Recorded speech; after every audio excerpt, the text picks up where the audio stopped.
రండి దేవుని యొక్క వాక్యంలో నుండి కొన్ని మాటలు మనం లేఖనాలు జ్ఞాపకం చేసుకుని అటు పిమ్మట వ్యక్తిగతంగా మరి దుర్గాయన కొరకు, మందిరం కొరకు, ఇంకా అనేకమైన అవసరతల కొరకు మనం వాక్య వెలుగులో ప్రార్థన చేద్దాం. అట్లు వాక్య వెలుగులో మనం ప్రార్థన చేయడం కొరకై కొన్ని లేఖన భాగాలు మనం జ్ఞాపకం చేసుకుంటూ వద్దాం. రండి, ఆదికాండము 19వ అధ్యాయం. ఆదికాండము 19వ అధ్యాయం 26వ వచనం. ఆదికాండము 19వ అధ్యాయం 26వ వచనం. అయితే లోతు భార్య అతని వెనక నుండి తిరిగి చూచి ఉప్పు స్తంభమాయను. ఏమని రాయబడుతుందండి? లోతు భార్య అతని వెనక నుండి తిరిగి చూచి ఉప్పు స్తంభమైంది. కాబట్టి ఇక్కడ మనం దేవుని వాక్యం చూసినట్టయితే మనం ప్రార్థన చేయక మునుపు లోతు భార్య ఉప్పు స్తంభముగా మార్చబడిన అనుభవాన్ని ఇక్కడ మనం ప్రత్యేకంగా చూస్తూ వస్తున్నాం. సో లోతు భార్య ఉప్పు స్తంభంగా మారటానికి కారణాలు ఏంటంటే, వెనక నుండి తిరిగి చూచి. లోతు భార్య ఉప్పు స్తంభంగా మారటానికి కారణాలు ఏంటి? వెనక నుండి అంటే వెనకకు తిరిగి చూసిన అనుభవం ఉంది. లోతు భార్య జీవితంలో అసలు ఆమె పేరు కూడా రచించడానికి దేవుడు ఇష్టపడాల.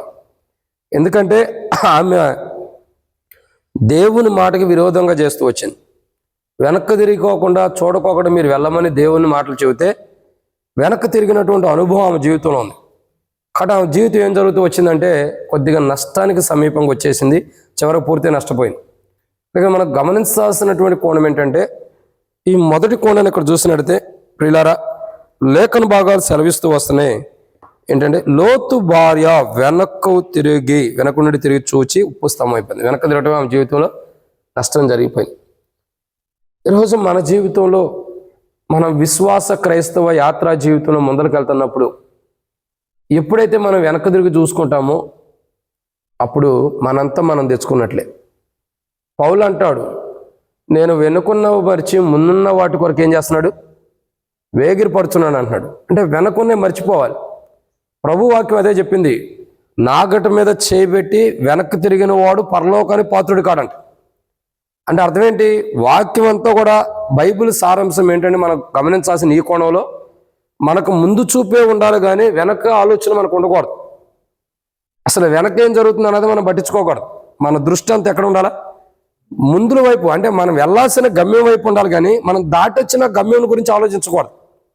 మనం దాటొచ్చినటువంటి గమ్యం గురించి ఆలోచించకూడదు. చాలాసార్లు దేవుని బిడ్డలు అనబడుతున్నారు చాలామంది ఎలా ఉంటారంటే, ఏవైతే మనం విడిచిపెట్టామో, ఏదైతే కాదనుకుంటూ వచ్చామో, ఏ పాపపు జీవితాన్ని అయితే మనం విడిచిపెట్టి వచ్చామో అదే మనకు గుర్తొచ్చి దానిలోనే మనం చాలా నష్టపోయే వారు ఉంటాం. కానీ బైబిల్ అంటుంది ఆ గమ్యమును చేరాలి, ముందులో ఉండే గమ్యానికి మనం వెళ్ళాలి. వెనక్కి తిరిగి ఆలోచన ఉండకూడదు. చూడండి, చాలామంది వెనక్కి తిరిగి ఆలోచించిన వారు ఉంటారు. వారిలో లోతు భార్య వెనక్కి తిరిగి ఆలోచించింది. నాగటి మీద చేపెట్టి చాలామంది వెనక్కి తిరిగి ఆలోచించిన వారు ఉంటారు. ఇంకా చాలామంది ముందున్న బహుమానం పొందలేక వెనుకున్న పరిస్థితులను చూసి ఆగిపోయిన వారు చాలామంది ఉంటారు. సో వాళ్ళందరి జీవితాలు మనం గమనించినట్టయితే వారి జీవితాల్లో వెనుకున్నవి చూసుకుంటున్నారు, ముందున్న ఆ శ్రేష్టకరమైన బహుమానం చోట్ల. యేసు ప్రభువు వారు ఎక్కడా కూడా ఆయన నిందించి, అవమానించి, గాయపరిచి, దుఃఖపరిచిన ఆయన పరిస్థితుల్ని దాటొచ్చాడంటే వెనక తిరిగి చూసుకోవట్లేటిని. అందుకే మనం అంటాం, లోకంలో సామెత ఉంది, గతం గతాహ. అంటే అర్థం ఏంటి? గతం అన్నది అది అయిపోయింది, దాని చరిత్ర. ఇక దాన్ని మనం ముందర తీసుకొస్తామా? తీసుకురాలేం. నేను జరిగిపోయిన దినమును మనం ముందర తీసుకురాలేం. జరగాల్సిన రోజును కూడా మనం ముందర తీసుకెళ్ళలేం. అది దైవచత్వం ఉంటే తప్ప. అంటే జరిగిపోయిన స్థితుల్ని మనం జ్ఞాపకం చేసుకుంటున్నామంటే, లేదా జరిగిపోయిన ఆలోచనల గురించి మన మైండ్లోకి వస్తున్నాయంటే మనం లోతు భార్య వాళ్ళే వెనక తట్టు తిరుగుతున్నామని అర్థం. లోతు భార్య వాళ్ళే వెనక తట్టు. అసలు లోతు భార్య లాంటి జీవితం మనకు ఉన్నప్పుడు క్రైస్తవ జీవితంలో, విశ్వాస జీవితంలో, యాత్రా జీవితంలో ముందరకు వచ్చిన మన జీవితాల్లో వెనకడుగు అన్నది ఇక వేయకూడదు. మనం ఎప్పుడు వెనకడుగు మనకు ఉండకూడదు. ఎప్పుడైతే మనం వెనకడుగు వేస్తామో, ఎప్పుడైతే వెనక్కి తిరిగి చూసుకుంటామో, ఎప్పుడైతే నా పరిస్థితి ఏంది, నా కుటుంబ పరిస్థితి ఏంది, నేను ఇలా ఎందుకు అయిపోయినా, ఇలా కష్టాలు బాధలు ఎందుకున్నాను అంటే అలాంటి ఆలోచనలోకి మనం వెళ్ళిపోయినప్పుడు ఆటోమేటిక్గా లోతు లాంటి లోతు భార్య లాంటి జీవితం మనకు వచ్చేసింది. అసలు వెనక తిరగాల్సినంత అవసరం లేదు. అర్థమవుతుందండి? పౌలు అది అంటాడు, ఒకప్పుడు నేను చేసే ఆ పరిస్థితులు దేవుడు నన్ను క్షమించాడు, ఇక నాకు ఆడితో సంబంధం లేదు. నేను ముందరికి వెళ్ళిపోవాలా? నేను వాటినే చూసుకుంటే వెనక్కి వెళ్తే ఎట్లాగో? వాటి ఆలోచనలు పట్టించుకుని నేను వెనక్కి వెళ్తే ఎట్లాగో? పౌలు చెప్పేది కూడా, అపోస్తలుడైన పౌలు గారు చెప్పేది కూడా అదే. వెనకే నాకొద్దు, నేను ముందరికి వెళ్ళాలి. నా దృష్టి అంతా ముంగటే ఉండాలి. నా దృష్టి అంటే ముందరకే ఉండాలి, వెనక్కి ఉండకూడదు. ఇక్కడ పౌలు లాంటి జీవితం మనకు అవసరం. అయితే ఇక్కడ కొన్ని మాటలు నేను చెప్తా. ఏంటి మాటలు అంటే, లేఖన భాగాలు సెలవిస్తున్నాయి. లోతు భార్య వెనక్కి తిరిగి చూసి ఉప్పు స్తంభం అవుతూ వచ్చింది. అసలు ఆమె వెనక్కి తిరగక మునుపు ఆమె జీవితం ఎలా ఉంది? కొన్ని విషయాలు మనం చూడక మునుపు ప్రభు నడిపింపుకొరకు వచ్చిన ప్రార్థన. మమ్మల్ని మిక్కిలి ఎక్కువగా ప్రేమించిన ప్రియ పరలోకపు తండ్రి, పరిశుద్ధుడైన దేవా, మీకు స్తోత్రములు. కొన్ని మాటల వాక్యం నుంచి సాయం చేయండి. దాసుడు కన్నా యజమానుల వైపు చూస్తున్నట్టు, దాసుడు కన్నా యజమానుల వైపు చూస్తున్నట్లు ఈ యొక్క కొన్ని మాటల ప్రభావ ప్రార్థన కొరకై, మీ దాసుల కొరకై ఉన్న బలహీనతల నిమిత్తమై కూడా కొన్ని విషయాలు ప్రార్థన చేయడం కొరకే వాక్యం ధ్యానిస్తున్న సాయం చేయండి. దాసుడు కన్నా యజమానుల వైపు చూస్తున్నట్టు, దాసుడు కన్నా యజమానుల వైపు చూస్తున్నట్లు మా కన్నా మీ వైపు వీక్షిస్తుండగా మీరే సహాయం అనుగ్రహించి మహిమ పొందండి. దయచేసి నీ ప్రజల పక్షాన్ని నీకున్న దయచొప్పున నాతో మాట్లాడి, శత్రు సిగ్గు మీకు మహిమ తెచ్చుకుని మాతో మాట్లాడి అక్కడ తీర్చమని ప్రభు అయిన యేసు క్రీస్తు ప్రభు వారి యొక్క పరిశుద్ధమైన నామం పేరిట విశ్వాసంతో స్తుతించి ప్రార్థించి అడిగిపెట్టుకుంటున్నాము తండ్రి. ఆమేన్. కాబట్టి ఇక్కడ దేవుని యొక్క వాక్యాన్ని చూసినట్లయితే ప్రియులారా, లేఖన భాగాలు మనం సెలవిస్తున్న మాట ఏంటంటే, మొదటి కోణాన్ని మనం చూస్తున్నాం. ఏంటా లేఖన భాగాలు?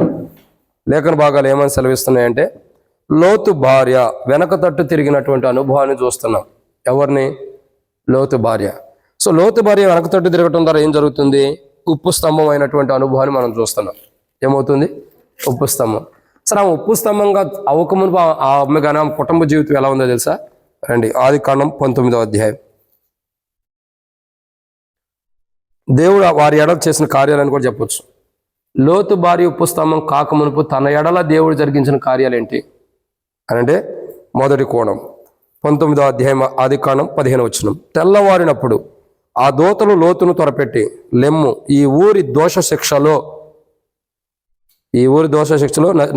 నశించిపోకుండా నీ భార్యను ఇక్కడనున్న నీ 2 కుమార్తెలను తీసుకొని రమ్మని చెప్పి. కాబట్టి మొదటి కోణము వారి యొక్క జీవితంలో ప్రభు చేసిన కార్యాలు ఏంటి? లేదా లోతు భార్య యొక్క జీవితంలో తాను నశించిపోక మునుపు, తాను ఉప్పు స్తంభంగా మారక మునుపు తన ఎడల ప్రభు చేసిన మొదటి కార్యం ఏంటంటే, ఇక్కడ రాయబడుతున్నమాట, ఈ ఊరు దోష శిక్షలో. అంటే ఏ ప్రజల మధ్యలో ఉండారో ఆ ఊర్లో దోషం ఉంది. ఏముందండి? దోషం. ఇక్కడ ఆ ఊర్లో ఉన్న దోషమును బట్టి ఆ ఊరి మీదకి తీర్పు వస్తుంది. అంటే ఇక్కడ లోతు యథార్థవంతుడు, నీతిమంతుడు అని కాదు. అబ్రహామును బట్టి దేవుడు లోతును జ్ఞాపకం చేసుకుంటున్నాడు. అబ్రహాము యొక్క నీతి, అబ్రహాము దేవునికి లోబడిన విధానం, అబ్రహాము వాక్యానికి లోబడినటువంటి విధానాన్ని బట్టి, అబ్రహాము యొక్క ప్రార్థన బట్టి లోతుని జ్ఞాపకం చేసుకుంటున్నాడు. అంతకుముందు అంటాడు, ఆ పట్టణంలో 10 మంది నీతిమంతులు ఉన్నాయాలని కాపాడుతానంటాడు. అంటే అర్థం ఏంటి? అసలు ఆ పట్టణంలో 10 మంది కూడా లేరు. అంటే లోతు కూడా నీతిమంతుడు కాదని అర్థం చేసుకోవాలి. మరి అలాంటి లోతు ఎందుకు కాపాడబడుతున్నాడంటే అబ్రహాము యొక్క ప్రార్థన. అబ్రహాము చేసిన ప్రార్థన నుండి, అబ్రహాము చేసినటువంటి ప్రార్థన బట్టి ఆ ఊరికి వస్తున్న దోష శిక్షలో నుండి లోతు కుటుంబం కాపాడబడుతుంది.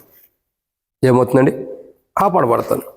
ఒకప్పుడు లోతు భార్య పుస్తమంగా మారక మునుపు లోతు భార్య ఎడల కానీ ఆ కుటుంబం ఎడల కానీ దేవుడు జరిగించిన మొదటి కార్యం ఏంటంటే, ఆ ఊరి దోష శిక్షల నుండి వాళ్ళని బయట తీసుకొస్తున్నాడు దేవుడు. అసలు ఆ ఊర్లో మీరు ఉండొద్దు, ఆ దోష శిక్షను మీరు భరించాలి. క్షమించండి, మీరు మీ మీదకి రావద్దంటే ఆ ఊరు నుండి విడిచిపెట్టి రమ్మన్నారు. ఇక్కడ ఆ మాట ప్రకారం, ఆ లేఖన భాగాల ప్రకారం ఏదైతే దోషాన్ని భరిస్తుందో, ఏదైతే దోష శిక్షని అనుభవిస్తుందో, ఆ దోష శిక్ష నుండి ఏమవుతారన్నారు? దేవుడు వారిని బయటికి తీసుకొచ్చాడు. ఇది మొదటి కోణం. ఇక రెండో కోణం ఏంటో తెలుసా? ఆదికాండం వారి ఎడల ప్రభు జరిగించిన కార్యం. మొదటిగా ఆ ఊరిలో ఉన్న దోష శిక్షల నుండి బయటికి తీసుకొచ్చాడు. రెండో కోణాన్ని మనం చూద్దాం. ఆదికాండం 19వ అధ్యాయం 15వ వచనం.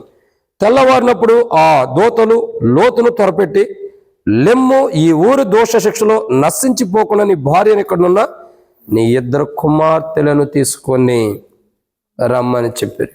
ఇక్కడ రెండో కోణం ఏంటంటే నశించిపోవాల్సిన అనుభవం.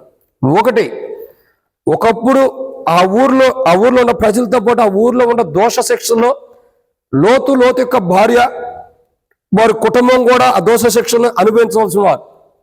కానీ ఆ దేవుని యొక్క ఆశ్చర్యకరమైనటువంటి అగ్ని గంధకముల చేత కురిపించబడినటువంటి ఆ భయంకరమైన ఉగ్రతలో లోతు భార్య లేదు ఆ ఊర్లో. ఎందుకని?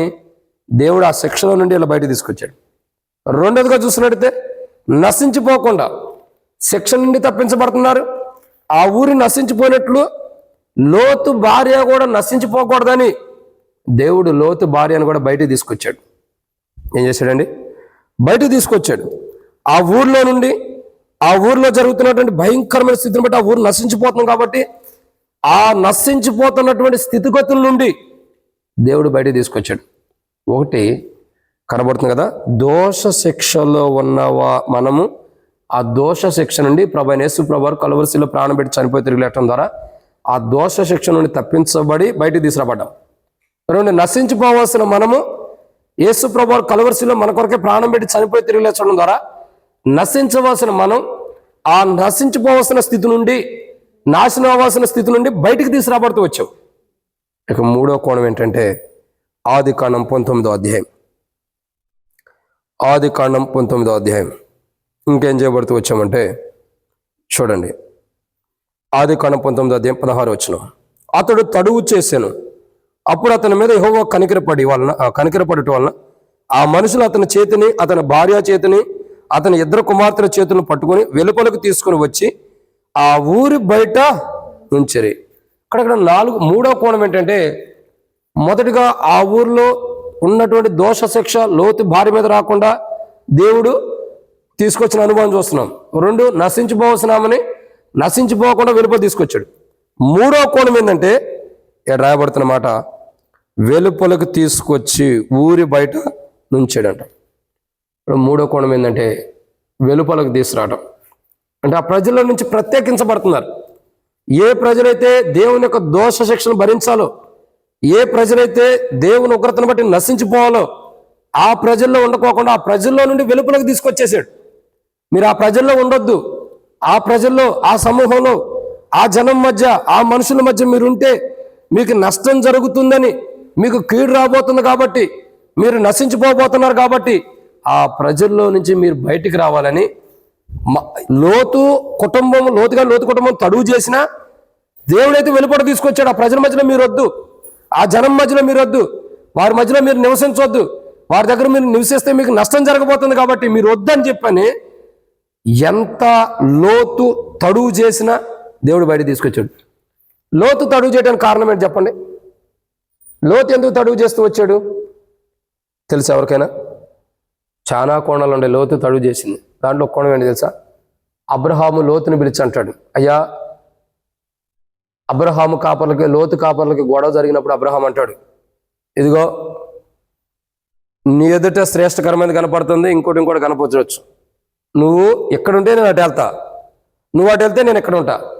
ఇక్కడ ఇద్దరం కొద్దిగా దూరంగా ఉన్నాం, ఒకరి కాపర్లకు ఒకరు గొడవ ఎందుకు? ఎందుకంటే మనం అందరం జనం విస్తరిస్తున్నాం కాబట్టి మనకి స్థలం చాలదు కాబట్టి మనం ఉండదు. నువ్వు ఇంకో మార్గంలో నేను ఇంకో మార్గంలో ఉంటానన్నప్పుడు లోతు కన్నులకు అందమైనది, శ్రేష్టకరమైనది, బాగున్నటువంటి సదోమ గుమ్మర పట్టణాన్ని కోరుకున్నాడు. అబ్రహాము ఎక్కడున్నాడు? సింధూర వృక్షం కిందన, సింధూర వనం దగ్గర లేదు కానీ ఆ ప్రాంతంలో గుడారం వేసుకుని ఉన్నాడు. లోతు అందమైన దాన్ని ఆస్వాదించి అందమైన దాన్ని కోరుకున్నాడు. అబ్రహాము గుడారంలో ఉండ చాలా ఇష్టపడ్డాడు. అందుకే ఇక్కడుండే అబ్రహాం ఏమో పరలోకంలో నీతిమంతులకు తండ్రిగా ఉన్నాడు. అసలు లోతు పేరు ఉండిద్దో లేదో కూడా తెలియదు. అది ఇక్కడ గమనించాల్సిన కోణం ఏంటి? లోతు యొక్క కుటుంబం ఎలాంటి స్థితిలో ఉందా? దేవుడైతే అంటే లోతు తడువు చేయడానికి మెయిన్ రీజన్ ఏంటంటే అక్కడ బాగుంది, తినడానికి ఉండటానికి అన్నిటికీ బాగుంది. అక్కడ లోతు ఏం చేస్తున్నాడు? ఇది వదిలిపెడితే ఎట్టాగా అనుకుంటున్నాడు. కానీ దేవుని ఉగ్రత వస్తుందని గమనిస్తాను. కానీ ఎట్టయినా కానీ అయ్యా నిన్ను బట్టి కాకపోయినా మీ పెదనాన్న చేసిన ప్రార్థన, లేదా ఆయన అబ్రహాం గారు చేసిన ప్రార్థన బట్టో నేను నిన్నైతే బయట తీసుకురావాలని బయట తీసుకొచ్చాడు. బయటికి వెలుపల తీసుకురావడం ఇంపార్టెంట్. వెలుపల తీసుకురాకపోతే లోతు భార్య అక్కడే కాలిపోయేది. వెలుపలకు తీసుకురాకపోతే లోతు భార్య అగ్ని గంధకం చేత దహించివేయబడి ఉండేది. కానీ ఆ స్థితి ఆమెకు రాకూడదని అబ్రహాము లోతు కొరకు, తన భార్య పిల్లల కొరకు, కుటుంబం కొరకు చేసిన ప్రార్థన దేవుడు విన్నాడు కాబట్టి, అబ్రహాము చేసిన ప్రార్థన విన్నాడు కాబట్టి లోతు భార్య పిల్లలను కూడా బయటకు తీసుకొస్తున్నాడు దేవుడు తన దూతల ద్వారా. కాబట్టి ఒకటి, వారు దోష శిక్షల నుంచి విడుదల పొందారు, నశించిపోకుండా ఉండడానికి బయటకు వచ్చారు. మూడోదిగా అసలు ఆ ప్రాంతం నుండి వెలుపటికి తీసుకొచ్చేసాడు దేవుడు. ఆ ప్రజల మధ్యలో మీరు ఉండొద్దు, వాళ్ళు మీకు నష్టం చేసేవాళ్ళు, కీడు చేసేవాళ్ళు కానీ మేలు చేసేవాళ్ళు కాదని ఆ ప్రజల మధ్యలో నుండి ఏం చేశాడు? వెలుపలకు తీసుకొచ్చాడు. ఇదన్నమాట 3. 4వ కోణం చూద్దాం రండి. 4వదిగా ఆదికాండం 19వ అధ్యాయం 16వ వచనం చివర్లో చేతులను పట్టుకొని వెలుపలకు తీసుకుని వచ్చి ఆ ఊరి బయట ఉంచారు. కాబట్టి ఇక్కడ 4వ కోణం ఏంటంటే లోతు భార్య జీవితంలో ప్రభు చేస్తున్న కార్యములు కానీ వాళ్ళకి మేలు చేస్తున్నవి ఏంటంటే, మొదటిగా లోతు భార్య ఉండ ఊర్లో దోష శిక్ష ఉందో ఆ దోష శిక్షణ వీళ్ళ మీదకి రాకుండా బయట తీసుకొస్తున్నాడు. 2, వాళ్ళు ఆ ఊర్లో ఉంటే నశించిపోతారు కాబట్టి అలా నశించిపోకూడదని బయట తీసుకొచ్చాడు. 3, వాళ్ళు అక్కడే ఉంటే దేవుని ఒకరితో పాత్రలు అవుతారు కాబట్టి అలా పాత్రలు కాకూడదని వెలుపలకు తీసుకొచ్చాడు. 4వది ఏంటంటే వారి జీవితంలో అసలు ఆ ఊర్లో ఉండకుండా ఊరు బయటకు తీసుకొచ్చి నుంచోబెట్టాడు. ఏం చేస్తున్నాడండి? ఆ ఊరి బయట నుంచి, అంటే ఏ ఊరైతే ఉందో ఆ ఊర్లో నువ్వు ఉండొద్దని బయట తీసుకొచ్చారు. అంటే దీని అర్థం ఏంటి? దీని సారాంశం ఏంటంటే, ఈ లోకం అనేది ఒకరోజు దేవుని యొక్క ఉగ్రతను బట్టి దోష శిక్ష, ఈ లోకంలో ఏ దోష శిక్ష అయితే ఉందో దాన్ని బట్టి ఉగ్రత రాబోతుంది ఈ లోకం మీద. ఈ లోకం నశించిపోబోతుంది. ఈ దోష శిక్ష కలిగిన లోకం, నశించిపోతున్నటువంటి ప్రదేశం, ఇలాంటి స్థితిగతి నుండి దేవుడు మనల్ని వెలుపడ తీసుకొచ్చిన దేవుడు ఏం చేస్తున్నాడు? ప్రత్యేకమైన స్థానంలో మనల్ని పెట్టేశాడు. ఇక ఆ లోకము, ఆ పాపము, ఈ యొక్క పూర్వ జీవితం అంతా మీకొద్దు, ఆ ఊరి సంగతే కొద్దు, అంటే ఆ పాత జీవితం మీకొద్దు, ఇక నుండి కొత్తగా మంచిగా జీవించండి, మీరు వెళ్ళిపోండి అని చెప్పి అనుమతిస్తూ వచ్చాడు. ఏం చేస్తూ వచ్చాడండి? మీరు వెళ్ళండి అని చెప్పి అనుమతిస్తూ వచ్చాడు. అంటే బయటికి తీసుకొచ్చి వారిని నిలబెట్టడం ప్రాముఖ్యత. ఏదైతే బయటకు తీసుకొచ్చాడో అక్కడ వాళ్ళు నిలబెడుతూ వచ్చాడు. ఎందుకు నిలబెడుతూ వచ్చాడు అంటే లోతు యొక్క భార్య జీవితంలో ఇది 4వ కోణాన్ని మనం చూస్తున్నాం. లోతు భార్య యొక్క జీవితంలో తన యొక్క అనుభవాన్ని మనం చూసినట్టే దోష శిక్ష భరించుకోకుండా బయటకు వచ్చింది, నశించిపోకుండా బయటకు వచ్చింది, దేవుని గుర్తు లేకుండా బయటకు వచ్చింది. ఇంకా చూసినట్టయితే ఆ ఊరితో పాటు తను నశించిపోకుండా, ఆ ఊరిలో జరిగేటటువంటి నష్టం ఇంకా జరగకోకుండా దేవుడు బయటకు తీసుకొచ్చాడు. ఏం చేశాడండి? ఆ ఊరికి దేవుని యొక్క నష్టం, దేవుని యొక్క ఉగ్రత రాబోతుంది. ఆ ఉగ్రతలో ఆ నష్టం వీళ్ళకి రాకూడదని, వీడి జీవితాలకు ఏ ప్రమాదం జరగకూడదని ఊరు బయటకు తీసుకొచ్చాడు. ఏం చేశాడు?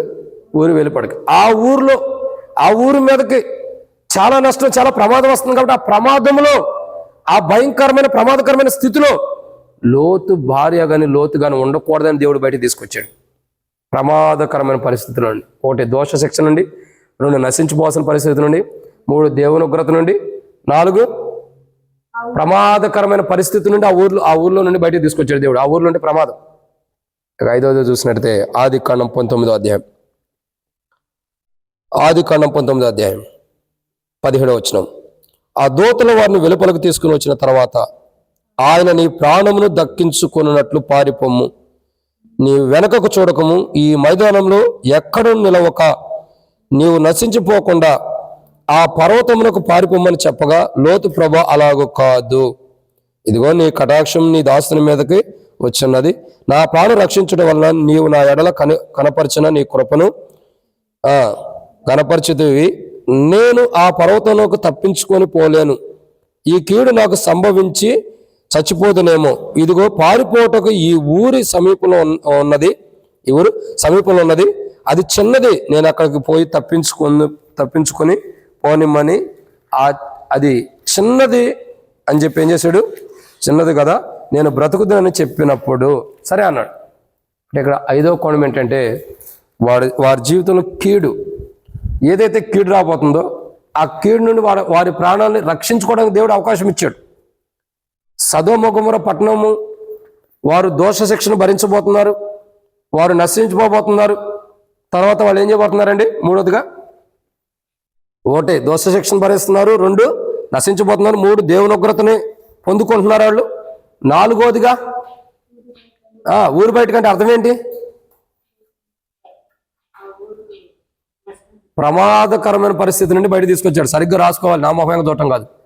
ఇక 5వ కోణం ఏంటంటే, 5వ మాట, కీడు నుండి కూడా తప్పిస్తున్నాడు. భయంకరమైన కీడు రాబోతుంది ఆ ఊరి మీదకి. నేటికి దేవుడు అనుమతించిన కీడు చూడగా ఆ ఊర్లో పచ్చ గరికైనను మొలవలేదు. అంటే అంత గొప్ప కీడుని తీసుకొచ్చాడు. కానీ దేవుడు లోతు యొక్క భార్య ఆ కీడులో ఉండడానికి ఇష్టపడలా. లోతు కానీ లోతు భార్య కానీ కీడులో ఉండడానికి దేవుడు ఇష్టపడలే. ఎందుకని ఇష్టపడలేదు? ఎందుకంటే అబ్రహాము చేసిన ప్రార్థన అలాంటిది. అబ్రహాము చేసినటువంటి ప్రార్థన బట్టి దోష శిక్షను భరించవలసిన ఊర్లో ఉండవారు బయటకు వచ్చారు. ఆ నశించబోసిన ఊర్లో ఉండవారు బయటకు వచ్చారు. దేవుని ఒకరితోనే పొందడానికి అర్హమైనటువంటి ఊర్లో నుండి బయటకు వచ్చారు. ప్రమాదకరమైన స్థితిలో ఉన్న ఊర్లో నుండి బయటకు వచ్చారు. కీడు జరగబోతున్న ఊర్లో నుండి బయటకు వచ్చాడు. కారణం ఏంటి? అబ్రహాము చేసిన ప్రార్థన. ఎవరు చేసిన ప్రార్థన? అబ్రహాము చేసినటువంటి నీతిమంతుల తండ్రి అయిన అబ్రహాము చేసిన మన తండ్రి అంటే మన తరతరాలకి లేఖన భాగాల ప్రకారం వాగ్దానంతో కూడిన తండ్రి అయినటువంటి అబ్రహాము చేసిన ప్రార్థన. తన ప్రార్థన బట్టి ఏమవుతుంది? కీడు జరగవలసినటువంటి ఊర్లో నుండి, ఏ ఊరికైతే కీడు వస్తుందో ఆ ఊర్లో నుండి బయటకు వచ్చారు. ఇప్పుడు ఈ మాటలు ఎందుకు చెబుతున్నట్టు ఇప్పుడు అర్థమైంది మీకు. ఒకటి, ఆ ఊరు ఎలాంటిది? మొదటిగా ఆ ఊరు మొట్టమొదటిగా చూస్తున్నాం దోష శిక్షణ భరించే స్థితిలో ఉంది. 2, నశించిపోబోతుంది. 3, దేవుని ఉగ్రత పాత్రురాలుగా. 4, ప్రమాదకరమైన పరిస్థితులు. 5, కీడును పొందుతున్నటువంటి పరిస్థితిలో ఉంది. ఇలాంటి పరిస్థితుల్లో ఉన్నటువంటి ఊర్లో నుండి లోతు భార్యను బయటకు తీసుకొచ్చాడు దేవుడు. లోతు భార్యనైనా పిల్లలను బయటకు తీసుకొచ్చాడు. ఇదంతా మన పూర్వ జీవితం. ఇప్పుడు చెప్పిందంతా ఏంటి? లోకం, పాపం, శరీరాశులు, నేత్రాశులు, జీవోడంబపడు ఏదైతే మనం పాపపు స్వభావం కలిగి రక్షణ పొందుకోకుండా ఉన్నామో అప్పుడు జీవితం ఇది. ఇప్పుడు అర్థమవుతుందండి? అది అప్పటి జీవితం. ఏది దోష శిక్ష భరించేదైనా, నశించిపోయేదైనా, ఇంకా దేవుని ఒకరితను పొందుకునేదైనా, ప్రమాదకరమైన పరిస్థితిలో ఉన్నదైనా, కీడుని తెచ్చుకునేదైనా, రక్షణ పొందక ముందు జీవితం. ఇప్పుడు బయటికి తీసుకొచ్చాడు. ఇప్పుడు ఏం చేశాడు? ఆ బయటికి తీసుకోవడమే మానవుడి జీవితంలో రక్షణ అనుభవంలోకి వచ్చినట్టు. ఈ రక్షణ అనుభవంలోకి వచ్చినటువంటి వారు ఎలా ఉండాలి? ఇక వెనక తిరిగి చూడకూడదు. ఇప్పుడు అర్థమవుతుందండి? అంటే లోతు, సొదొమ గొమొర్రా పట్టణాల్లో ఉన్నప్పుడు ఆ ఊరు ఎలాంటిదో చెప్పాం. అది దోష శిక్ష భరిస్తుంది, నశించిపోబోతుంది, ఉగ్రత పాత్రురాలుగా ఉంది, ప్రమాదకరమైన స్థితిలో ఉంది, కీడుని తెచ్చుకోబోతుంది. అలాంటి ఊర్లో నుండి బయట తీసుకొచ్చాడు. అంటే అలాంటి ప్రమాదకరమైన జీవితం నుండి దేవుడు మళ్ళీ బయట తీసుకొచ్చాడు. ఈ బయటికి తీసుకొచ్చిన వారు ఎలా ఉండాలి? బయట తీసుకొచ్చిన వారు ఏం చేయాలా? ప్రభు మాట విని ప్రభు మాట ప్రకారం వెళ్ళాలి. ఏం చేయాలా? ప్రభు మాట వినాలి. ప్రభు ఏమన్నాడు? ఇదిగో ఆ పర్వతాన్ని నువ్వు పారిపోమంటే, ప్రభా నేను అక్కడ దాకా వెళ్ళలేను, కానీ ఈ చిన్న ఊరు ఒకటి ఉంది, ఆ ఊరికి నేను వెళ్తాను అంటున్నాడు. దేవుడు ఎక్కడికి వెళ్ళమన్నాడు? ఆ పర్వతం దగ్గరికి వెళ్ళమంటున్నాడు. నేను వెళ్ళలేను ప్రభా, నేను ఎక్కడి దాకా వెళ్తాను అన్నాడు. సరిపో, నీ బాధ నువ్వు పడని చెప్పి పంపించాడు. తెలుసు ఆ ఊరి దగ్గరికి వెళ్తే ఏం జరిగిద్దో, ఆ ప్రాంతాలకు ఏం జరిగిద్దో, వెళ్తే ఎట్లా ఉండిద్దో దేవుడికి తెలుసు. అయినా పోనీలు, నువ్వు అడిగావు కదా, నీ మనవి నేను విన్నానని చెప్పని ఒక అవకాశం ఇచ్చాడు. ఆ చిన్న గ్రామానికి వెళ్ళాడు. సరే వెళ్ళేటప్పుడు లోతు భార్య ఏం చేసింది? ఇది ఇంపార్టెంట్. ఎప్పుడు కూడా దేవుని చెప్పే మాటలకు మనం సాకులు, ఎదుర్లు, తిరుగుబాటు స్వభావం ఎప్పుడు చేయకూడదు. ఆయన ఏదన్నా చేయమంటే, ఆయన దేన్నన్నా చేయమని మనతో ప్రేరేపణిస్తుంటే దాన్ని మనం చేసేయాలి. ఏం చేయాలి? చేసేయాలి. మనకెందుకు ప్రేరేపణిస్తాడు? మనం ఆ పని చేయాలి కాబట్టి. ఎదుటి వ్యక్తులకి ఎందుకు ఎవరు? వాళ్ళు చేయడానికి అర్హులు కాదు కాబట్టి. మనం చెయ్యాలని దైవ చిత్తంలో ఉన్నప్పుడు ఆ పని మనం చేయాల్సిందే. నేను కాదు ప్రభు అని నువ్వు ఎంత వెళ్ళినా దేవుడు ఒప్పుకోడు. అదే నేను చాలాసార్లు చెబుతా. నేను సేవకు దేవుడు పిలుస్తుంటే, ఎందుకులే ప్రభా, నేను చక్కగా జాబ్ చేసుకుంటే సేవ చేసుకుంటాలే ప్రభా అని అనుకున్నా. ఉదయం 10 గంటలకు అయితే 12:30 కల్లా డ్యూటీ అయిపోయేది. నెలకి 10,000 అట్లా వస్తూ ఉండే కుడియరంగా ఇన్సెంటివ్స్ అన్ని. అప్పుడు అది నా 2008 సంగతి నేను చదువుతుంది, 8-9 సంగతి, ఇప్పుడు కాదు, నా యవ్వన ప్రాయంలో సంగతి. కానీ ఏమయ్యేది అప్పుడు? మంచి శాలరీ 2:30 గంటలకి 10,000 వస్తున్నాయి నెలకి. ఇంకేం కావాలా? కొంతసేపు జాబ్ చేసుకుంటే మిగతా టైంలో నేను సేవ చేస్తానన్నా. అట్లా కుదరదు. నేను పిలిచిన పిలుపు వేరు. నువ్వు లోకంలో చేసే 2 గంటల కంటే దేవుని సన్నిధిలో 1 నిమిషం గడపటమే శ్రేష్టకరమైనది. కానీ నువ్వు 2:30 గంటలు ప్రయాసపడే కంటే ఈ టైం ఎంతో ప్రయాసమైంది అన్నప్పుడు దేవుడు మాట్లాడినప్పుడు ఆయన సేవకు సమర్పించుకోవాల్సి వచ్చింది. దేవుడు నిన్ను సేవకనే కాదు, దేనికైతే దేవుడు ఏర్పరచుకుంటాడో దాన్ని నువ్వే చేయాలి. ఇంకోటి చేయడానికి లేదు. ఎందుకంటే నీ కొరకైనా రాసిన తర్వాత ఇంకోటికి ఎట్లా చేస్తారు? అంతే కదా. దేవుడు మనకెట్లా ప్రేరేపణిస్తాడో దాన్ని బట్టే దేవుడు మనకి ఏదైతే నియమిస్తాడో అదే చేయాలి. నేను సేవ చేయమని చేయాలా, పరిచయం చేయమని చేయాలా, సువార్త చెప్పమని చెప్పాలా, వాక్యం చెప్పమని చెప్పాలా, ఏది దేవుడు నీకు ప్రేరేపణ ఇచ్చాడంటే అది నువ్వు చేయాలని అర్థం. ఇంకోటి చేయడానికి లేదు, ఇంకోటి చేయడానికి అవకాశం లేదు.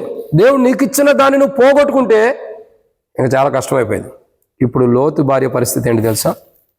దేవుడి 500 అనుభవం కలిగిన ఊర్లో నుండి బయటికి తీసుకొస్తే లోతేం సాకులు చెప్పాడు, ఆ చిన్నూరుకి వెళ్తాను అన్నాడు. సరే ఆ చిన్నూరుకు పోయే టైంలో ఏం జరిగింది? లోతు భార్య వెనక తిరిగి చూస్తుంది. ఆకాశం నుండి ఏమొస్తుంది? అగ్ని గంధకములు ఆకాశం నుండి వచ్చి ఆ ఊరిని నశింపజేస్తున్నాయి. అప్పుడు లోతు భార్య ఏం చేసింది? అసలు దేవుడు ఎట్లా నశింపజేస్తాడో చూద్దామని వెనక తిరిగింది అక్క. వీళ్ళకందరికి ఉండే చాలామంది సిస్టర్స్కి ఎట్టాగా ఉంటాయి, అంతరు కాదు. ప్రతి దాంట్లో పుల్లబెట్టి కూర్చుంటారు. ఎందుకు పనికిరాదు, అంతా నాదేని మనం ఎప్పుడు అనుకోకూడదు. దేవుని సన్నిధిలో కూడా మనం ఎలా ఉండాలంటే మౌనంగా ఉండాలి. నాదేమీ లేదు అన్నట్టుగానే మౌనంగా ఉండాలి.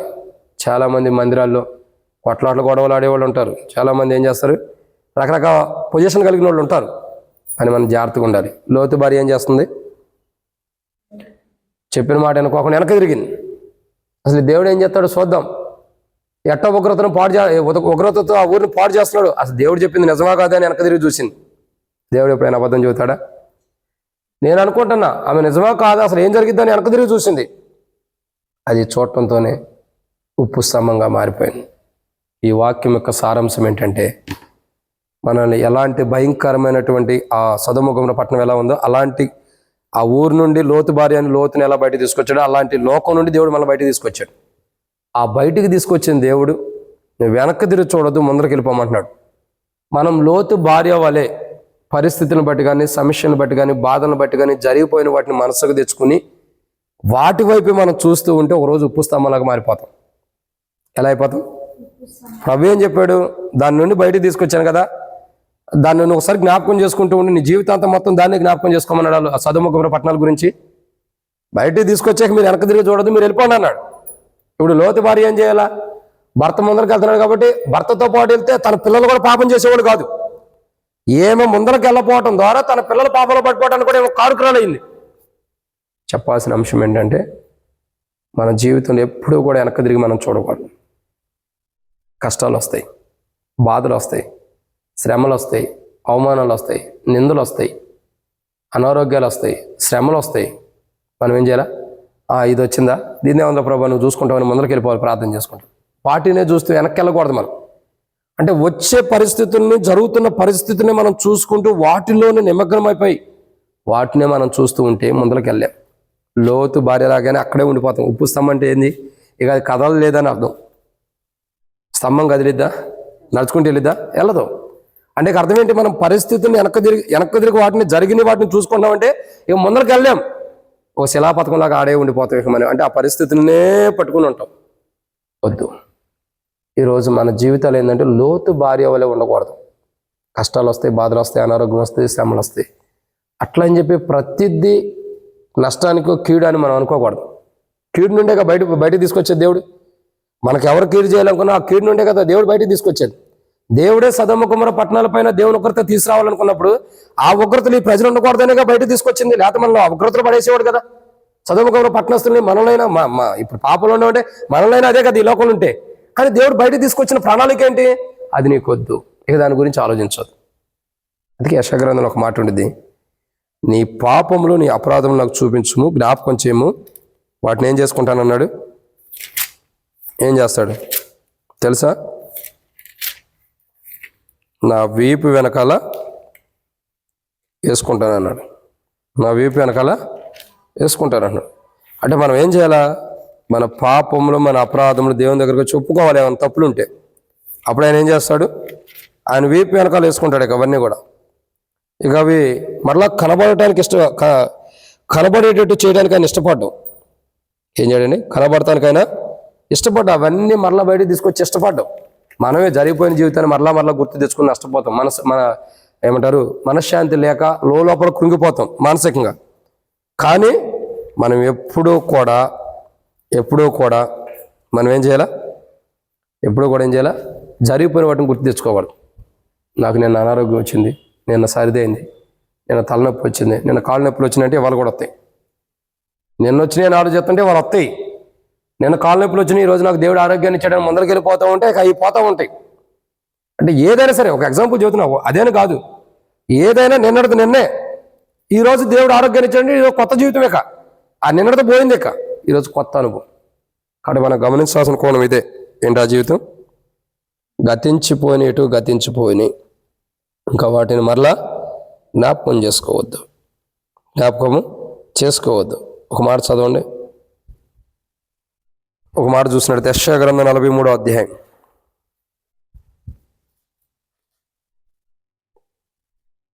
24వ వచనం నుండి. నా నిమిత్తము సువాసన గల లవంగపు చెట్లను నీవు రూగలిచ్చి కొనలేదు. నీ బలిపశువుల ప్రభు చేత నన్ను తృప్తిపరచలేదు. సరిగా నీ పాపముల చేత నీవు నన్ను విసికించితివి. నీ దోషముల చేత నన్ను ఆయాసపెట్టితివి. నేనే నా చిత్తానుసారముగా నీ అతిక్రమను తుడిచివేయుచున్నాను. నేను అబ్బా ఎంత గొప్ప మాట చూడండి. ఏమంటున్నాడు? నేను ఏం చేస్తున్నాడు? నీ పాపములను మళ్ళా అంటే ఒక్కసారి ఏవైతే మనం దేవుని దృష్టిలో పాపాలు చేసామో, పొరపాట్లు చేసామో ఒక్కసారి క్షమించాడంటే మరలా వాటిని జ్ఞాపకం చేసుకోవాలంటే దేవుడు. ఒక్కసారి క్షమించాడంటే మరలా వాటిని జ్ఞాపకం చేసుకోడు. మనమే జ్ఞాపకం తెచ్చుకుంటాం. ప్రభా నేను అట్ట చేశాను, ఇటు చేశాను, ప్రభా ఈ పాపం చేశాను, ఆ పాపం చేశానని. ఎవరు చెప్పారు? చేయలేదని మేము అంటలా. చేసావు. ఒకసారి ఏం చేశాడు? క్షమించాడు. క్షమించిన వాడు మరలా జ్ఞాపకం చేసుకోడు. మనుషులు జ్ఞాపకం చేసుకుంటారు. నువ్వు అట్ట చేసేవే, ఇట చేసేవే, ఇలా ప్రవర్తిస్తావు, అలా ప్రవర్తిస్తావని మనుషులు జ్ఞాపకం చేసుకుంటారు. కానీ దేవుడు అలా చేయడు. దేవుని వాక్యం ఏమంటుంది? ఒక్కసారి ఆయన క్షమించాడంటే ఒక విషయంలో మరలా దానిని మనసుకు తెచ్చుకోడు. మనసుకు తెచ్చుకుంటే ఏంటి? దాని విషయమే మరలా మాట్లాడతాడు. మనసుకు తెచ్చుకోకపోతే ఆలోచన లేదు కదా. దేవుడు ఎంత గొప్పడో చూడండి. ఆయన మనసుకే తెచ్చుకోకపోతుంటే మనం ఎందుకు మనసుకు తెచ్చుకోవాలి చెప్పండి? వాటిని తెచ్చుకుని లోపల ఎందుకు కృంగిపోవాలా? చూడండి దేవుడు ఎంత గొప్పవాడు. లోతు భార్య ఈ విషయాలు తెలుసుకోక వెనక తిరిగింది కాబట్టి నష్టపోయింది. మనం ఏం చేయాలా? ఈ యుగాంతమందు దుష్టకాలములో అంత్య దినముల్లో మనం జాగ్రత్త కలిగి ఉండటానికి బైబిల్లో లేఖన భాగాలు అన్నీ కూడా చరిత్ర అంతా మనకు రాసిపెట్టారు. మీరు లోతు భార్య వలె ఇలాంటి పరిస్థితి నుంచి బయటకు వచ్చిన మీరు లోతు భార్య వలె వెనక్కి తిరిగి చూడొద్దు. అలా వెనక్కి తిరిగిన ఎలా లోతు భార్య వలె నష్టపోతావు. ఒకవేళ వెనక్కి నువ్వేమైనా తప్పులు చేస్తుంటే వాటిని చూడొద్దు. ఎందుకంటే వాటిని నేను క్షమించేసా. నేనే జ్ఞాపకం చేసుకున్నప్పుడు నువ్వెందుకు చూడాలా? నేనే వాటిని జ్ఞాపకం చేసుకోవట్లా, మరి నువ్వెందుకు చేసుకో? అంటే క్షమించాల్సిన వాడే, తప్పు ఎత్తి చూపించవలసిన వాడే జ్ఞాపకం చేసుకున్నప్పుడు నువ్వు నేను ఎందుకు జ్ఞాపకం చేసుకుని కృంగిపోవాలా? ఇక్కడ అర్థమేంటి? మనం చేసిన తప్పులను తీర్పు తీర్చేవాడే నేను మర్చిపోతున్నాను అంటున్నాడు. నేను క్షమించేసే కాడి గురించి మర్చిపోతుంటే క్షమించేసానని అర్థం. క్షమించేసాడంటే అర్థం ఏంటి? మర్చిపోతుంటే మళ్ళీ గుర్తు తెచ్చుకోవట్లా. మనం చేసిన తప్పులు బట్టి తీర్పు తీర్చేవాడే నేను మర్చిపోయాను నీ సంగతులు అంటే మనం ఎందుకు మనసులో తెచ్చుకుని ఓకే దాట్ల గురించి ఆలోచించాలి? గుర్తుపెట్టుకోండి, మనం లోతు భార్య లాంటి వారు, కానీ బయటకు తీసుకొచ్చాడు దేవుడు. ఆ యొక్క భయంకరమైనటువంటి దోష శిక్షణ భరించేదా, నశించిపోయేదా, దేవుని ఉగ్రత పాత్రమైనదా, ప్రమాదకరమైన పరిస్థితిలో ఉందా, కీడు తెచ్చుకునేదా, ఏ స్థితిలో ఉన్నటువంటి జీవితం మనది కూడా ఉండొచ్చు. వారు ఆ జీవితంలో ఉండరు ఆ రోజు, ఈ రోజు మనం అదే స్థితిలో ఉండొచ్చు. కానీ దాని నుండి బయటికి తీసుకొచ్చేసాడు. తీసుకొచ్చిన మన జీవితాలు ఏంటి తెలుసా? క్షమించాడు ఆ జీవితాన్ని. ఆ దోష శిక్షణ భరించే జీవితం, నశించిపోవాల్సిన జీవితం, ఇంకా దేవుని ఉగ్రతను తెచ్చుకోవాల్సిన జీవితం, ప్రమాదకరమైన జీవితం, కీడు రాబోతున్న జీవితం నుండి దేవుడు మనం క్షమించి బయటికి తీసుకొచ్చాడు. వాటి నిమిత్తమే ఏ తప్పులు చేసామో, దోష శిక్ష భరించడానికి ఏ పాపం చేసామో, నశించిపోవడానికి ఏ తప్పులు చేసామో, ఇంకా దేవుని ఉగ్రత తెచ్చుకోవడానికి ఏ పాపాలు చేసామో, ఇంకా ప్రమాదకరమైన జీవితాన్ని బట్టి ఏ నష్టం తెచ్చుకుంటూ వచ్చామో, కీడుని బట్టి ఏ అపవిత్రమైన జీవితాన్ని జీవించామో అదంతా కూడా దేవుడు క్షమించాడు. క్షమించిన తర్వాత మరలా దాన్ని జ్ఞాపకం చేసుకోవడానికి మనం యోగ్యులం కాదు. దేవుడు క్షమించాడంటే దాన్ని మరలా జ్ఞాపకం మనం జ్ఞాపకం చేసుకోకూడదు. అసలు తీర్పు తీర్చాల్సిన వాడు జ్ఞాపకం చేసుకోకపోతే మనం ఎందుకు జ్ఞాపకం చేసుకోవాలా? కాబట్టి ఆయన గొప్ప లక్షణం చూడండి. నీ పాపములను జ్ఞాపకము చేసుకొనను అని క్లియర్గా చెప్పేశాడు. ఎందుకు జ్ఞాపకం చేసుకోవట్లా? ఆయన తుడిచివేసి ఉన్నాడు అంటే అట్లా. నీ పాపపు చిట్టి, నా పాప చిట్టి ఏదైతే లెగ్గించాడో ప్రభు యొక్క కలువరి శిలువ ద్వారా, ప్రభు యేసు ప్రభు తాను కాల్చిన కలువరి శిలువ యొక్క రక్తం ద్వారా ఆ పాపపు చిట్టినంతటిని తుడిచివేశాడు.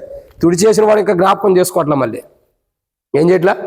జ్ఞాపకం తెచ్చుకోవట్లా. మనం ఎందుకు జ్ఞాపకం తెచ్చుకోవాలి? ఆయన తుడిచిపెట్టినట్టు మనం ఎందుకు తెచ్చుకుని జ్ఞాపకం తెచ్చుకుని మరలా ఆయన తుడిచిపెట్టిన వాటిని ఆయనకి ఎందుకు చూపించాలి?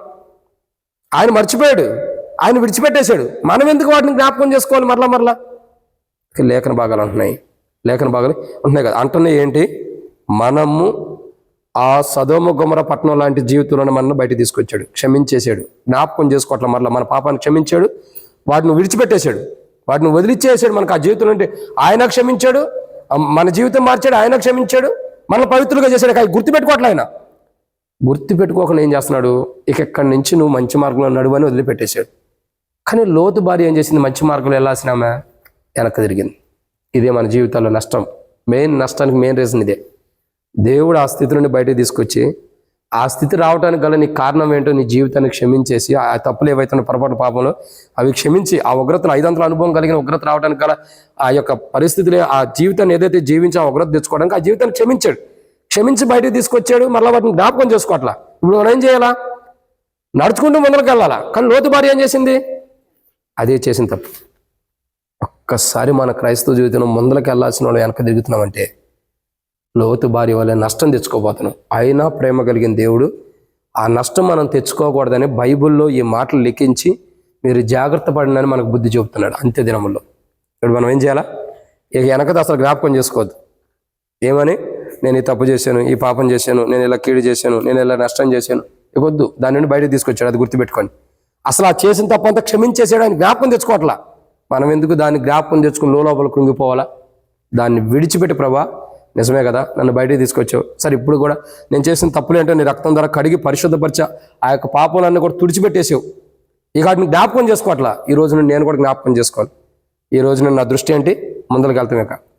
ఇక వెనక జరిగిపోయి నేను జ్ఞాపకం చేసుకోను, అవి అయిపోయి ఎప్పటి నుండి నేను ముందరకు సాగాలి ప్రభా క్రైస్తవ విశ్వాస యాత్ర జీవితంలో అని మనం తీర్మానం చేసుకోవాలి. ప్రభా ఇక నాకు అవి జ్ఞాపకం వద్దు, నువ్వు ఉంటే చాలు, నీ ఆలోచన ఉంటే చాలు. గతించిపోయిన వాటిని నేను మనస్సుకు తెచ్చుకోకుండా ఇక నుండి ముందులోకి వెళ్ళాల్సిన వాటి నిమిత్తమై ఆలోచన కలిగి వెళ్తా అన్న తీర్మానం చేసుకుంటే లోతు భార్యలకు ఉప్పు స్తంభం కాం. కానీ వెనకున్నవి ఇంత వాక్యం ఉన్న తర్వాత కూడా ఇంకా జ్ఞాపకం చేసుకుంటే రానున్న దినాలు ఉప్పు స్తంభం అవుతాం. కానీ దేవుడు ఒక అవకాశం ఇస్తున్నాడు. ఏమంటాడు బైబిల్లో, పురాతనమైన మార్గాల గురించి విచారించి చూడండి, అసలు మంచి మార్గం ఏందో తెలుసుకోండి. అంటే వెనక దూరం చూడమంటలా, బైబిల్ చదవండి, మంచి మార్గం ఏముందో దానిలో వెళ్ళిపోండి. ఇక మీరు వెనక తిరగొద్దు. ఆ మార్గమే ప్రభువైన యేసు ప్రభువారు. ఇక మనం వెనక తిరిగి చూడొద్దు. ఒకరిని శపించగలిగిన వాడు దేవుడే, ఒకరిని ఆశీర్వదించగలిగిన వాడు దేవుడే. ఒక వ్యక్తి మరొక వ్యక్తిని శపించేటట్టు చేయగలిగే శపించేటట్టు వాక్ని ఇవ్వగలిగిన వాడు దేవుడే.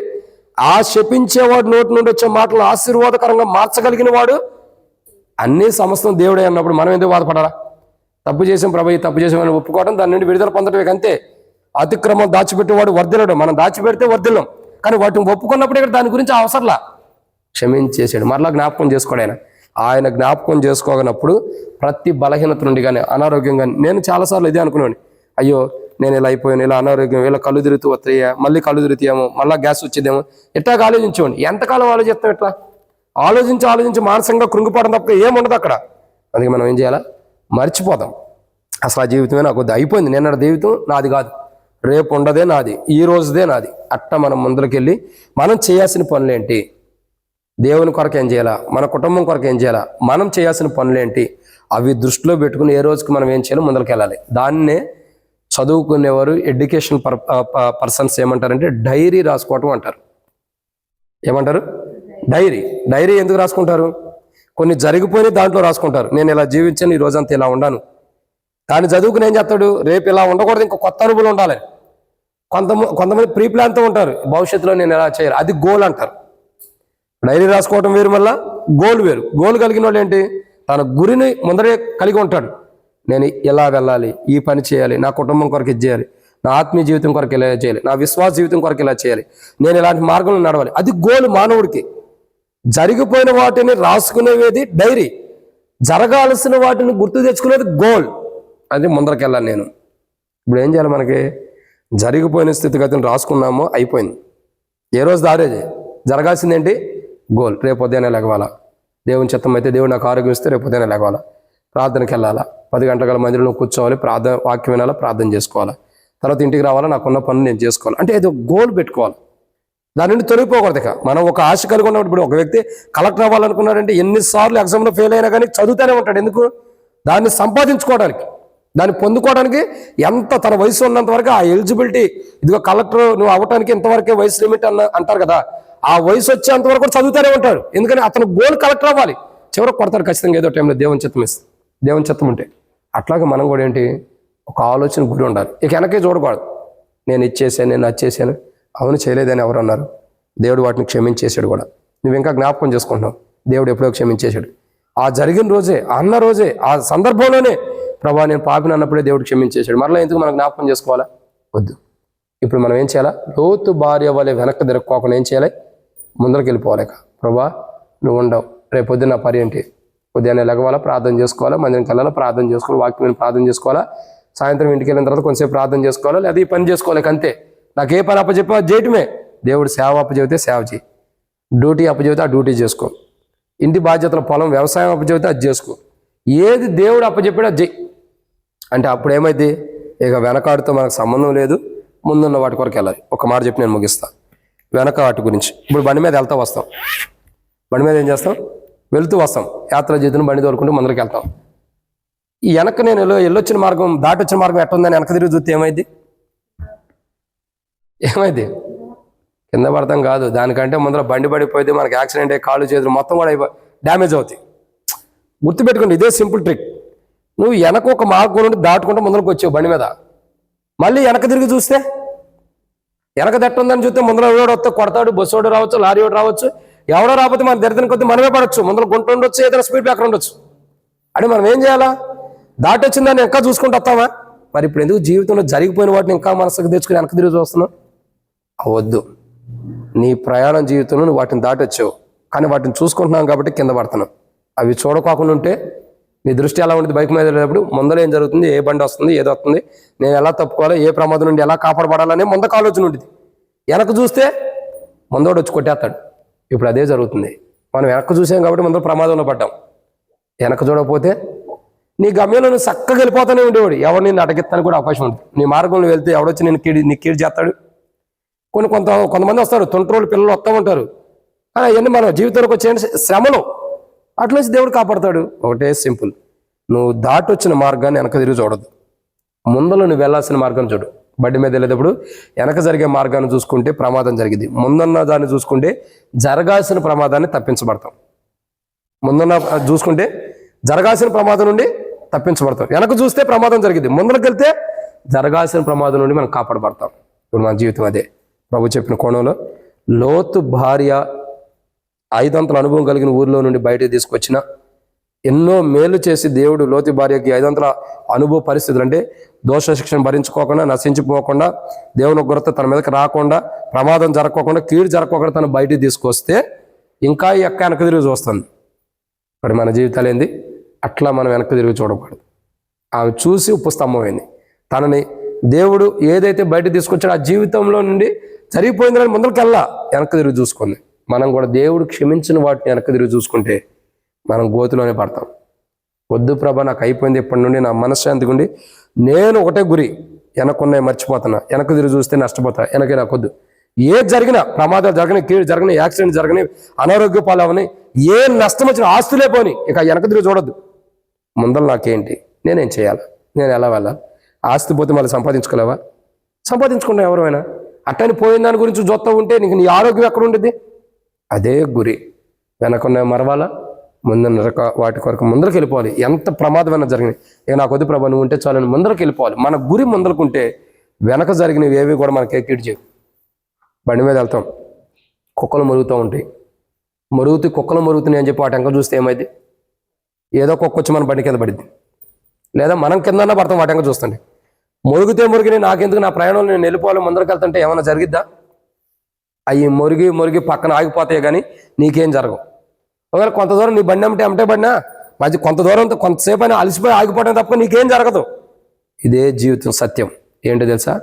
నువ్వు ముందరికి వెళ్ళేటప్పుడు అనేక రకమైన పరిస్థితులు, అనేక రకమైన మనుషులు నీ మీద ఎన్నో రకాలుగా అంటారు, పట్టించుకోవద్దు.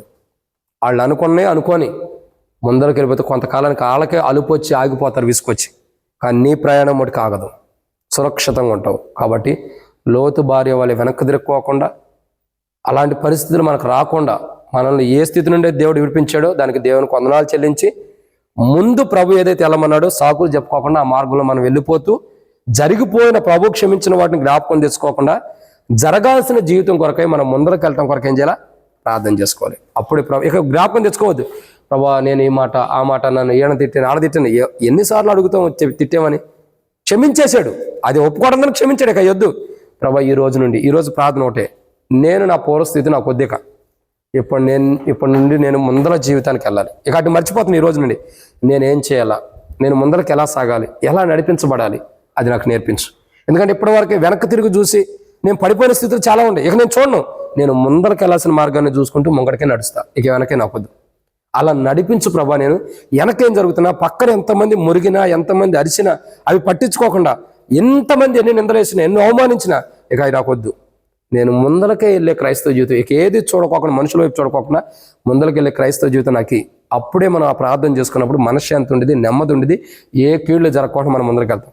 అప్పుడు అలాంటి క్రైస్తవ జీవితం కలిగిన వారు మేము ముందరికి వెళ్ళినట్లు వెనక్కి తిరిగి చూసి లోతు భార్య వల్ల ఉప్పుస్తంభం కాకుండా, ప్రభు క్షమించిన వాటిని వెనక్కి తిరిగి చూసుకోకుండా, ప్రమాదం తెచ్చుకోకుండా, ముందున్న వాటి కొరకై చక్కని క్రైస్తవ జీవితంలో మనం ముందరికి వెళ్ళినట్టు ప్రభు మనకి లోతు భార్యలకు ఉప్పుస్తంభం కాకుండా దేవుని కృపలో మనం ముందరికి వెళ్ళి ఆశీర్వాదాలు పొందుకునే వారికి ఉన్నట్లు ప్రభు మన సాయం చేయాలి. ఒక మాట జీవితం చూడండి. యోసేపు తన అన్నదమ్ముళ్ళు గుంటలో వేసాడు, తర్వాత తీసేసి ఇస్మాయిల్కి అమ్మారు. కానీ యోసేపు గుంటలో వేసిన స్థితినే గుర్తుపెట్టుకున్నాడా? లేదు. ఇస్మాయిల్ దగ్గరికి వెళ్ళారు, పోతీఫర్కి అమ్మబడ్డాడు, పోతీఫర్ ఇంట్లో ఉన్నాడు, తన పని ఏంటో తను చేసుకున్నాడు. దేవుడు ఏం మేలు చేశాడని, ఏ మేలుకి తెచ్చాడని. తర్వాత ఏమయ్యాడు? రాజు అంతడు అయ్యాడు. ఇంకా నేను గుంటలోనే పడ్డానని ఇదే ఆలోచించుకుంటూ కూర్చుంటే ఆడ అంత గొప్ప స్థితిలోకి వెళ్ళేవాడా? ఆడ అంత గొప్ప స్థితి ఉండేదా? అక్కడ అంత గొప్ప స్థితి ఉండేది కాదు. కారణం ఏంటి? ఇది మర్చిపోయాడు, గుంటలో పడ్డది. ముందు ఇంకా దేవుడు ఏం చేయబోతున్నాడు అన్నదే చూసుకుంటున్నాడు. మన స్థితి అంతే, పడిపోయిన దాన్ని ఆలోచించొద్దు. యోసేపు వలె ముందరికి వెళ్దాం. కాబట్టి మనం ముందల జీవితం లోతు భార్య వల్ల వెనక్కోనుకోకుండా యోసేపు వలె పడిపోయిన స్థితిని మర్చిపోయి ముందరికి వెళ్ళినప్పుడు మన జీవితం ఏ బలహీనత ఉండి ఈ రోజుతో మర్చిపో. రేపటి నుంచి నా జీవితం దేవుళ్ళు మంచిగా జరగాలన్న ఆలోచన, రేపటి కాదు ఈ రోజు నుండే ప్రార్థనతోనే నా జీవితం ఇక నుండి మర్చిపోతున్నాను, ముందరికి వెళ్ళాలన్న ఆలోచన మీద రండి. ఖచ్చితంగా దేవుడు మన జీవితంలో మేలు చేస్తాడు. కాబట్టి లోతు భార్యలాగా ఉప్పుస్తంభం కాకుండా, వెనక తిరిగి చూసి ఉప్పుస్తంభం కాకుండా, యోసేపు వలె గుంటలో పడ్డా దాన్ని మర్చిపోయి, గుంటను చూస్తే ఇంక వెనకబడతాం. మన వెనకాల ముందరికి వెళ్తే వెనకాల 50 మంది గుంటలు దవ్వుతారు. మనం గుంట చూస్తే వెనకబడతాం. చూడకుండా ముందరికి వెళ్తే ఎంత గుంట దవ్వినా నీకేం కాదు. అంటే వెనక జరిగిన గుంటను యోసేపు చూడలా ముందరికి వెళ్ళాడు. లోతు భార్య వెనక తిరిగి చూసింది, బయటకు దేవుడు తీసుకొచ్చిన నష్టపోయింది. కాబట్టి మనం లోతు భార్య వల్ల వెనక చూసి నష్టపోకుండా పరిస్థితిని బయటకు వచ్చాం. కానీ వాటిని చూసి నష్టపోకుండా యోసేపు వలె గుంటలా పడ్డా ముందరికి ఎలా వెళ్ళాలో తెలుసుకున్న వారమై అట్లు క్రీస్తులో వెనక చూడకోవడం, ముందరికి వెళ్ళే క్రైస్తవ జీవితాన్ని పరిస్థితులు, శ్రమలు, బాధలు, ఇబ్బందులు, కష్టాలు, అవమానాలు వీటన్నిటిని బట్టి వెనక తిరిగి చూడకోకుండా యోసేపు వలె ముందరికి వెళ్ళి క్రైస్తవ జీవితాన్ని దేవుడు క్రీస్తు మనకు అనుగ్రహించినట్లు ప్రభు సాయం చేయనుగాక. ఆమేన్. సమయంలో జ్ఞాపకం చేసుకోనండి. ప్రకటనలు ప్రకటించబడిన రీతిలో జ్ఞాపకం చేసుకొని ప్రార్థన చేయండి.